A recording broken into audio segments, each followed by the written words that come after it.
Oke, baik Bapak Ibu, selamat siang, selamat malam, selamat pagi. Jam berapapun saudara menyimak ini, saya ucapkan Assalamualaikum warahmatullahi wabarakatuh. Bapak Ibu yang budiman, yang terhormat, dan juga yang dirahmati Tuhan semesta alam. Untuk pertemuan kali ini, pertemuan kesekian ya, saya sampai lupa. Pertemuan ke-11 atau 12, kita akan mendiskusikan tentang kaitan antara Pancasila dengan agama. Jadi nggak cuma dengan Islam, kita kaitkan dengan agama, khususnya agama yang diakui oleh Republik saat ini, yakni 6 agama dan beberapa sistem kepercayaan. Nah, di sini teman-teman akan belajar apa sih sebenarnya kaitan antara Pancasila dengan agama-agama. Kemudian Pancasila ini memangnya berlawanan dengan agama-agama. Sehingga kan sering orang mengkampanyekan saya Pancasila, sedangkan yang lain yang khilafah itu tidak Pancasila. Sedangkan yang lain yang misalnya seorang fasistik atau seorang kanan ekstrim itu tidak Pancasila.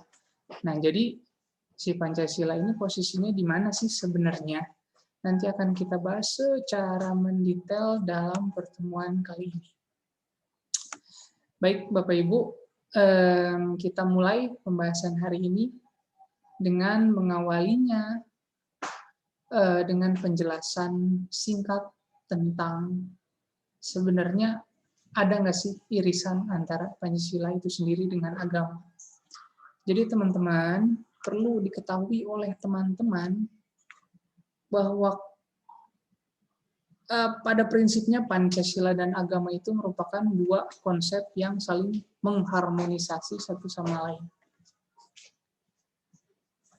Artinya, tidak ada satupun nilai-nilai dalam Pancasila yang berlawanan dengan agama manapun yang berada di berbagai belahan bumi yang mengiringi peradaban manusia.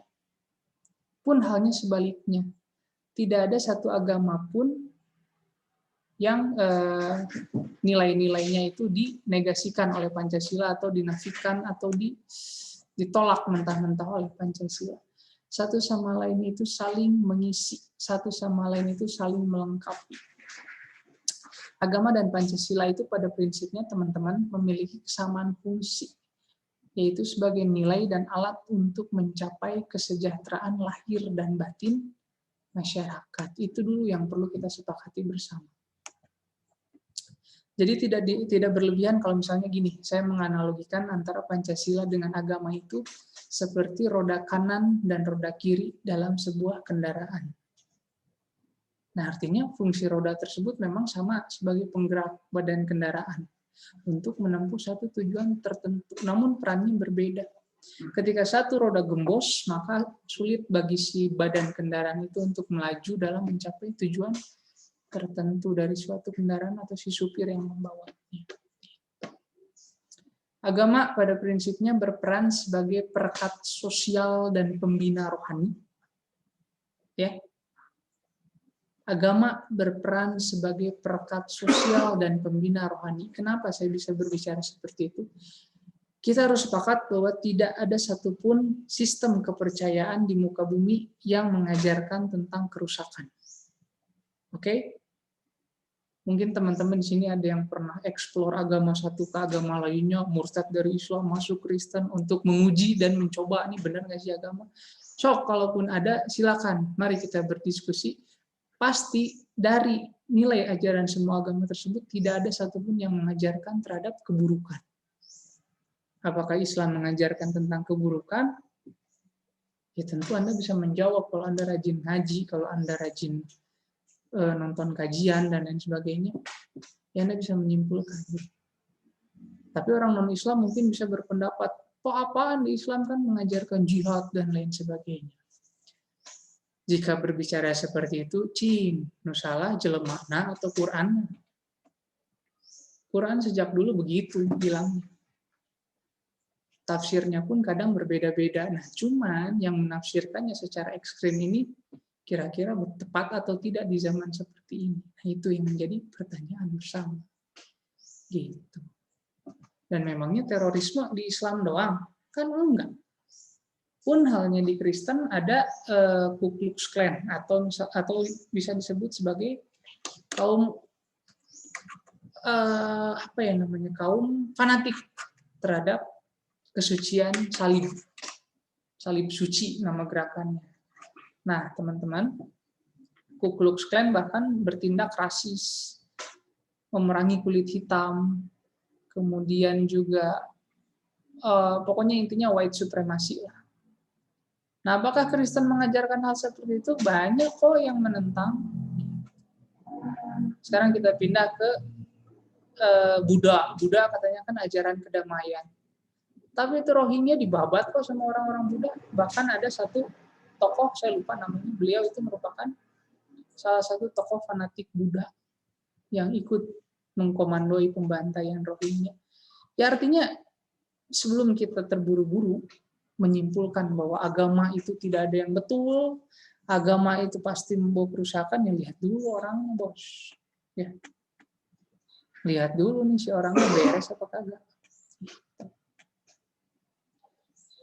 Ya, agama pada prinsipnya analoginya itu seperti roda kanan dan roda kiri sebuah kendaraan. Jadi semuanya itu sama-sama menjadi sebuah penggerak atau media untuk mencapai satu tujuan tertentu. Namun perannya berbeda. Agama saya ucapkan tadi merupakan berkat sosial dan pembina rohani. Sedangkan kalau Pancasila, teman-teman, perannya apa, Pak? Kalau Pancasila berperan sebagai pedoman atau kita persempit sebagai ideologi bernegara. Agama pada prinsipnya merupakan rumah besar yang menyajikan tata kelola mental, spiritual, termasuk seluruh sendi-sendi kehidupan manusia. Itu agama. Sedangkan Pancasila adalah rumah besar ragam agama anak bangsa, serta menyajikan tata kelola negara supaya terarah dan tepat pada sasaran sesuai tujuan yang hendak dicapai. Sampai sini mungkin teman-teman sudah bisa membedakan ya. Jadi kalau misalnya agama itu berperan sebagai perekat sosial dan pembina rohani. Setiap ajaran agama itu mendorong teman-teman untuk bersosialisasi, kemudian memberikan cerminan rohani yang baik dan lain sebagainya. Sedangkan Pancasila itu lebih sebagai ideologi negara. Gimana tata kelola negara yang baik, gimana kemudian anak-anak bangsa itu menerima perbedaan dan lain sebagainya. Walaupun dalam agama juga diajarkan seperti itu. Nah, artinya jika memang diajarkan seperti itu, artinya irisannya sama, teman-teman. Anda mau memperdebatkan apa lagi kalau seperti itu? Nah, kemudian teman-teman, agama dan Pancasila juga punya prinsip saling menguatkan. Artinya, Pancasila itu mengakui agama. Sangat pasti, Pancasila itu mengakui agama. Sedangkan agama mengapresiasi nilai-nilai Pancasila. Pancasila mengakui agama dan juga agama mengapresiasi nilai-nilai Pancasila. Pancasila memberi ruang yang luas bagi agama. Nilai ketuhanan yang terkandung dalam Pancasila itu prinsipnya atau intinya adalah ajaran agama. Sementara itu agama menilai positif pada isi Pancasila karena tidak bertentangan dengan doktrin agama. Sekarang kita ambil contoh dalam Islam saja dulu ya. Dalam Islam, teman-teman, setiap sila yang ada dalam Pancasila itu pasti memiliki kandungan yang juga dibahas dalam kitab suci Al-Quran. Seperti contoh, sila pertama adalah ketuhanan yang Maha Esa. Dibahas nggak sih? Ada nggak sih sebenarnya di Quran?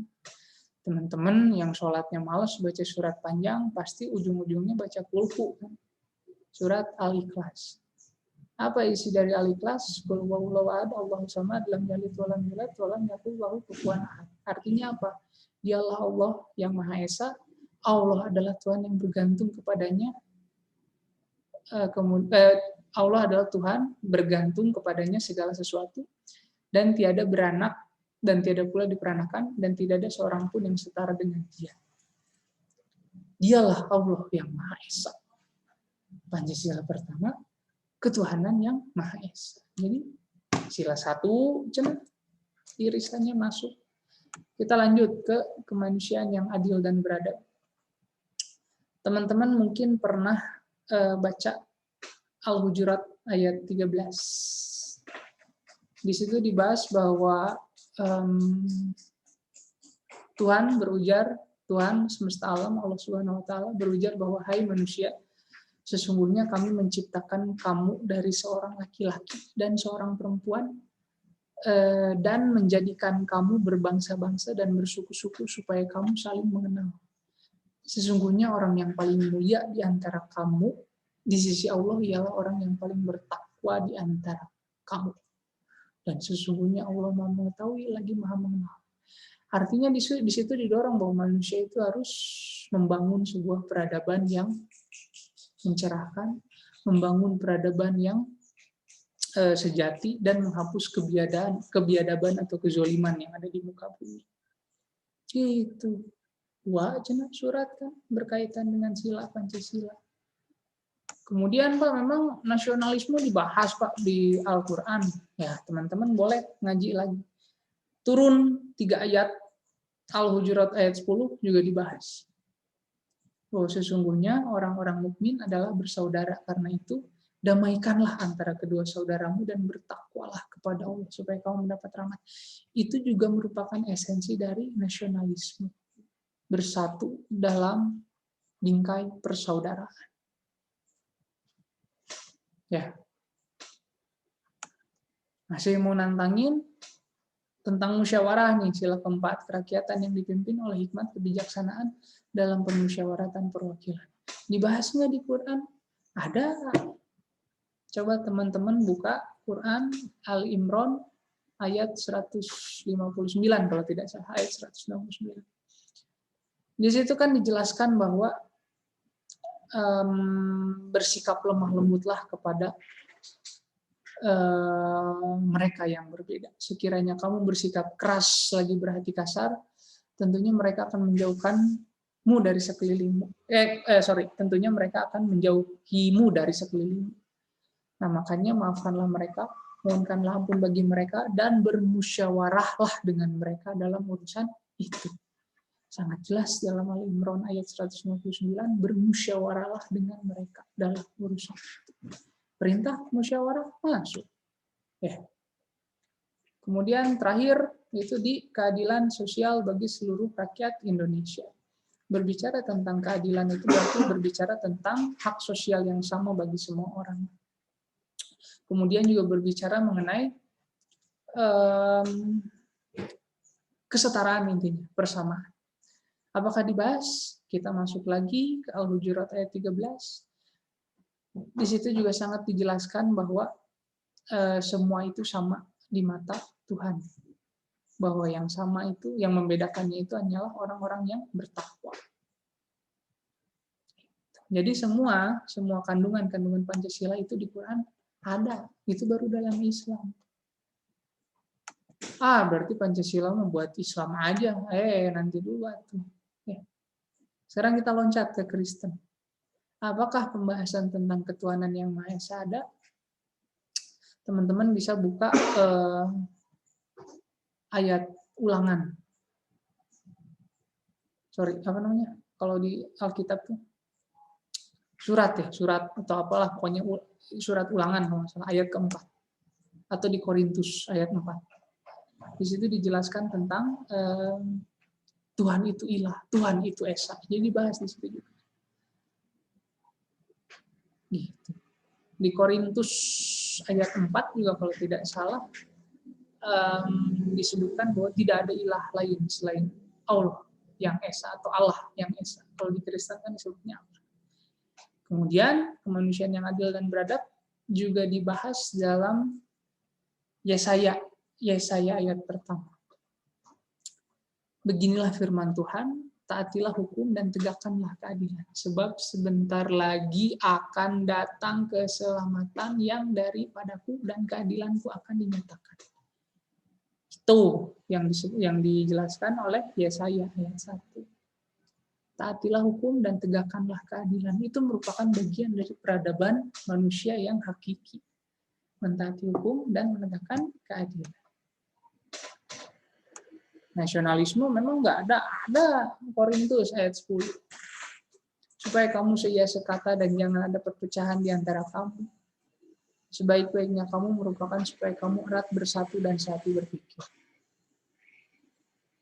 Kalau ada teman-teman yang Nasrani di sini atau yang Kristen, Katolik, mohon koreksi jika saya salah mengucapkan ayat, karena pasti akan ada perdebatan ketika orang di luar penganut kepercayaan tersebut berbicara sedikit banyak tentang isi dari kitab walaupun tidak memahami. Cuman yang saya pelajari sedikitnya perbandingannya, penjelasannya seperti itu. Terkait dengan tafsir masing-masing ayat seperti Yesaya, kemudian Korintus dan lain sebagainya, itu dikembalikan lagi kepada rumah tangga Nasrani itu sendiri, karena saya nggak bisa berbicara terlalu jauh. Tapi jika berbicara tentang ayat mana sih yang beririsan dengan Pancasila, ya itu tadi. Nah, itu baru Islam dan Kristen Katolik. Belum lagi Hindu, belum lagi Buddha, belum juga Konghucu. Ya, belum juga sistem kepercayaan yang diakui oleh negara, seperti Sunda Wiwitan, seperti Jaksun, Jawa Sunda, seperti Kejawen. Semua mendorong kebaikan, semua mendorong majunya peradaban manusia. Dan Pancasila itu satu nafas jika tujuannya itu sama seperti itu. Ya. Jadi bisa dipahami ya, bagaimana agama dan Pancasila itu saling beririsan satu sama lain. Seperti yang tadi saya bilang, nilai ketuhanan yang terkandung dalam Pancasila itu adalah inti ajaran agama. Sementara agama menilai positif isi Pancasila karena tidak bertentangan dengan doktrin agama. Paling tidak begini teman-teman, ada beberapa hal yang perlu diperhatikan dalam beragama dan Pancasila. Yang pertama dan paling penting buat saya, Pancasila itu jangan ditarik menjadi agama. Duduk satu meja dengan agama. Pancasila harus tetaplah pada perannya. Seperti yang tadi saya jelaskan, peran masing-masing antara Pancasila dan juga agama. Nah, agama juga jangan ditarik menjadi ideologi yang terbatas, sebab akan menimbulkan bias konsep. Maksudnya apa, Pak? Agama jangan ditarik menjadi ideologi terbatas. Khilafah itu merupakan contoh bagaimana agama ditarik menjadi ideologi terbatas. Pada akhirnya menimbulkan bias konsep. Maksudnya bias konsep itu artinya ya ini ajaran suci yang langsung dari Tuhan ini bisa dipolitisir oleh manusia sesuai dengan tujuan-tujuan yang lain-lain. Aslinya, teman-teman, sebuah ideologi itu dirumuskan dalam suatu negara untuk tujuan tertentu. Sedangkan agama itu duduk perkaranya adalah dibentuk untuk tujuan tanpa batas. Jadi agama itu bukan cuma sekedar khilafah tegak selesai, atau terlalu murah agama jika digunakan untuk hal-hal seperti itu.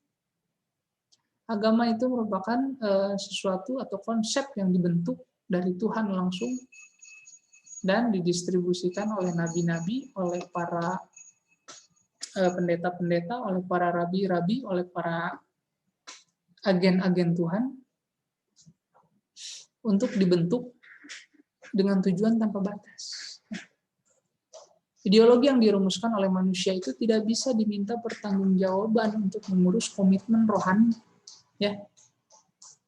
Ideologi yang dirumuskan oleh manusia, Pancasila lah, entah itu komunis lah, entah itu fasisme lah, entah itu apapun itu tidak bisa dimintai pertanggungjawaban untuk mengurus komitmen rohani, karena itu di luar nalar. Sebaliknya, ketika agama diminta pertanggungjawaban untuk tujuan atau kepentingan terbatas, maka ia akan mengalami bias konsep seperti yang tadi saya bilang. Kesuciannya akan hilang karena dibuat murah dengan dijadikan tameng dan senjata untuk mencapai tujuan manusia untuk hal dunia. Kepentingan jangka pendek atau yang bersifat sementara akan dipersepsi sebagai kepentingan abadi dan sejati. Maksud saya, ketika agama ditarik secara paksa menjadi ideologi atau tujuan tertentu, itu tadi, maka akan sangat menjadi murahan. Nah, terus agama ini nggak bisa diapa-apain atau Pak? Ya bisa, bisa. Tapi agama cukup ditarik untuk perbandingan cara pandang. Bukan untuk sebuah taktis, ideologis, perbandingan cara pandang. Agama bisa memang dibawa ke ranah ekonomi, kemudian politik, pendidikan, dan budaya yang menghasilkan warna dan kekasan. Gitu. Tapi ingat, jangan dijadikan sebagai sebuah kepentingan terbatas. Nah, yang kedua, selain tarik-menarik tersebut, Pancasila sebagai ideologi saja dulu, pada tingkat makro itu dapat disandingkan dengan ideologi lainnya buatan manusia, seperti halnya kapitalisme, komunisme, sosialisme, serta ideologi-ideologi penting. Nah, makanya tidak perlu ada tawaran ideologi alternatif lagi untuk menggantikan Pancasila. Kenapa? Karena teman-teman, Pancasila itu udah include semua. You mau ngomong sosialisme, itu semua sudah diatur dalam keadilan sosial sila kelima. Ekspresinya bisa ditunjukkan dengan pasal 33 ayat 1, 2, 3. Bumi, air, udara digunakan sebaik-baiknya, semaksimalnya untuk kepentingan rakyat banyak, untuk kesejahteraan rakyat. Sosialisme itu maksud. Mau ngomong apa lagi? Nasionalisme, persatuan Indonesia sila ketiga. Mau ngomong apa lagi? Humanisme, sila kedua ada kemanusiaan yang adil dan beradab. Internasionalisme, sila kedua pembangunan peradaban, pergaulan internasional. Demokrasi, ada permusyawaratan, perwakilan. Jadi akan sangat riskan bagi kita semua jika teman-teman itu memaksakan untuk menggantikan Pancasila dengan ideologi alternatif lain yang belum teruji secara secara empiris. Komunis sudah teruji, itu ada Uni Soviet, ada Cina, berhasil nggak Uni Soviet? Tahun 90 bubar, Cina itu apa Pak berhasil komunis? Cina nggak bisa dibilang komunis murni itu. Ongkok komunis, ongkok kapitalis Cina. Jadi dia blended mix. Jadi nggak bisa dibilang komunis murni. Jadi kalau ada yang bilang Pancasila itu sudah final sebagai ideologi negara, saya sepakat untuk itu. Karena konsep haluan bernegara kita pada prinsipnya sudah sesuai dengan Pancasila. Kenapa sesuai? Karena seperti yang saya jelaskan sebelum-sebelumnya, itu mengacu pada karakter asli budaya bangsa, historisitas masyarakat Indonesia sejak dulu, dan lain sebagainya. Nah, kemudian ketiga, Pancasila sebagai ideologi negara itu, ya jangan diutak-atik lagi lah. Itu sudah sangat ideal dan syarat makna untuk berbangsa dan bernegara. Lah berarti kalau sudah final, kita nggak boleh Pak diskusi tentang ideologi alternatif. Boleh, Pancasila melindungi itu. Sila keempat itu berbicara tentang musyawarah, tentang demokrasi, tentang pengambilan pilihan-pilihan untuk mencapai sebuah keputusan. Boleh, boleh Bang. You mau diskusi komunis, boleh kok, Pancasila melindungi itu. Yang nggak boleh apa Pak? You bikin gerakan, makar, itu yang nggak boleh. Diskusi-diskusi doang memang nggak. Toh pada akhirnya ketika diskusi komunis, pasti teman-teman berakhir pada, oh ini mau utopis. So, cobain. Kita berada di negara demokrasi dan menjamin kebebasan berpendapat. Artinya jika you mau bicara ini, you mau bicara itu, ya boleh, silakan. Tapi harus bisa dipertanggungjawabkan ya. Harus bisa dipertanggungjawabkan, apalagi secara ilmiah. Tapi Pak itu lihat si Jering teh benar atau Pak bilang konspirasi, kemudian global, elit global hendak menghancurkan. Boleh nggak Pak dalam Pancasila bilang gitu? Boleh. So, cuman dia bisa mempertanggungjawabkan itu enggak? Dia sudah tahu konsekuensinya enggak ketika dia bilang seperti itu, maka followernya akan sepakat, maka kemudian akan timbul perpecahan, maka kemudian akan timbul satu orang membodohi orang lain dan lain sebagainya. Dia sudah sepakat, sudah tahu belum dengan konsekuensi itu? Jadi harus bertanggung jawab. Pancasila sudah sangat mewadahi gagasan-gagasan ideologi alternatif. Ya. Jadi apa yang tidak ada dalam Pancasila, toh semua sudah ada. Pun halnya unsur agama itu juga sudah terbawa. Budaya juga sudah terwadahi. Persatuan, keadilan, kemanusiaan, kerakyatan, semua itu sudah ada. Dan semua itu merupakan unsur-unsur modern. Diakui humanisme, semua itu semua unsur modern ada di dalam Pancasila. Jadi saya pikir dan kita semua diharapkan sepakat bahwa Pancasila itu merupakan platform ideologi yang ideal dengan karakteristik bangsa. Jadi jangan sampai teman-teman itu membenturkan Pancasila dengan penyimpangan perilaku, lalu ditarik secara paksa seolah-olah Pancasila itu tidak bermakna dalam proses berbangsa dan bernegara. Itu. Sampai kiamat pun penyimpangan perilaku akan terus terjadi. Sampai kiamat pun penyimpangan perilaku akan terus terjadi. Apakah salah Pancasila? Ya terus kalau mau salah-salahan ya berarti Quran juga tidak menjadi pedoman yang baik kalau kayak gitu. Berarti Injil juga tidak menjadi kitab yang baik. Kan nggak seperti itu. Cil mana lihat orang nawe pusing. Ya. Dan sampai kiamat pun akan terus terjadi. Kita manusia lah, ya kita bukan malaikat atau apa namanya angel, manusia setengah dewa, apa eternal, bukanlah, kita bukan yang gitu-gitu. Kita sebagai manusia itu punya potensi alami untuk menjadi baik, juga menjadi tidak baik, itu alamiah, teman-teman. Ya, makanya ikhtiar kita bersama, kita mau memilih yang mana. Kalau you mau memilih yang baik, ya yuk ikuti pedoman-pedoman yang sudah dibuat oleh orang-orang baik sebelumnya. Kalau you pengennya jahat, you pengennya ini itu, ya udah lawan, tapi telan konsekuensinya. Ya. Gitu. Agama dan Pancasila itu sekali lagi sudah merupakan menjadi sebuah organisasi. Gitu. Pancasila dan agama itu jelas-jelas sangat harmonis karena keduanya itu merupakan sebuah unsur yang saling mengisi. Itu kesimpulan dari apa yang dipaparkan hari ini. Nah, sebagai citra idealitas, Pancasila itu idealnya itu seharusnya tidak memiliki kekurangan. Haluan bernegara dan berbangsa itu sudah sangat jelas terumuskan di dalam. Dan harus diakui bersama bahwa yang belum jelas sampai saat ini adalah pengamalan isi Pancasila dalam setiap langkah strategis. Baik langkah individu maupun langkah organisasi negara. Langkah individu seperti apa, Pak? Ya iya, yuk ngaku Pancasila, tapi yuk malak ke pabrik. Ya, yuk ngaku bikin organisasi ini, yuk ormas lah, bikin ormas. Padahal di situ syaratnya jelas mengakui Pancasila sebagai ideologi negara, sebagai falsafah negara. Tapi pas prakteknya kemudian Anda di lapangan tawuran, bacok.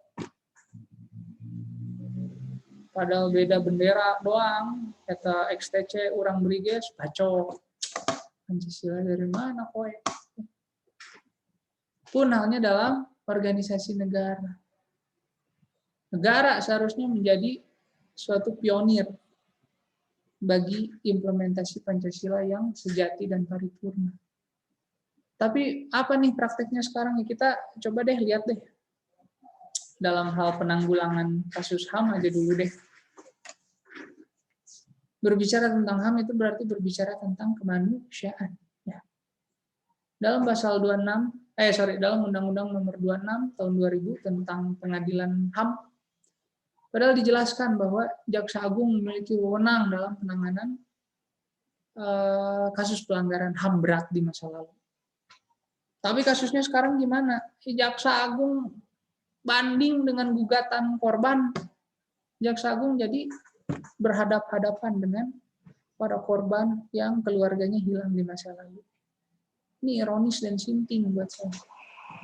Ya, nggak beres ini negara kalau misalnya dia malah duduk berhadapan dengan rakyatnya sendiri, pengacau. Nah, pertanyaannya kemudian, Pak, kan negara itu yang menjalankan Pancasila, berarti negara itu nggak bisa disalahkan. Kata siapa? Negara juga tidak lepas dari telunjuk kita untuk dimintai pertanggungjawaban. Ya, pertanggungjawaban kenapa Pancasila tidak bisa dijalankan secara penuh.